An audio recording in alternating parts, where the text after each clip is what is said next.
চলেন খাবারটা টেস্ট করা যাক। তো খাবারটা আমরা নিয়ে নিছি এবং এরকম একটা বেশ বড় সাইজের লেগ পিস পাবেন এবং সাথে হচ্ছে সাদা পোলাও এবং আনলিমিটেড ঝোল তো আছে। এবং পোলাও যদি ইয়াটা বলি আমি, পোলাওটা বেশ একটার সাথে একটা লাগানো, খুবই ঝরঝরে বলবো তেমন রাইস না।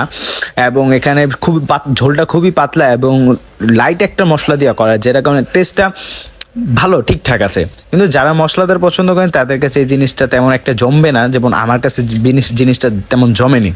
এবং যদি মাংসের থিকনেসটা দেখায়, মাংসের থিকনেসটা খুবই সফট, ভিতর পর্যন্ত মশলা গেছে, ওভার কুক না, ঠিকঠাক আছে।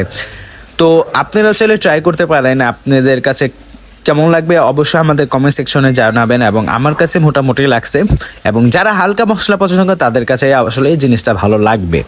তো আজকের ভিডিওটা ছিল এই পর্যন্তই, আপনারা চাইলে ট্রাই করতে পারেন। এবং এটার লোকেশন হচ্ছে পুরান ঢাকা নয়াবাজার ব্রিজের সংলগ্ন জিন্দাবাহার পার্কের অপোজিট সাইডে করিম বিরিয়ানি। তো আজকের ভিডিওটা ছিল এই পর্যন্ত। ভিডিওটা ভালো লাগে লাইক কমেন্ট শেয়ার করে দেবেন, চ্যানেলকে যারা এখন সাবস্ক্রাইব করেন চ্যানেলকে সাবস্ক্রাইব করে দেবেন। আসসালামু আলাইকুম।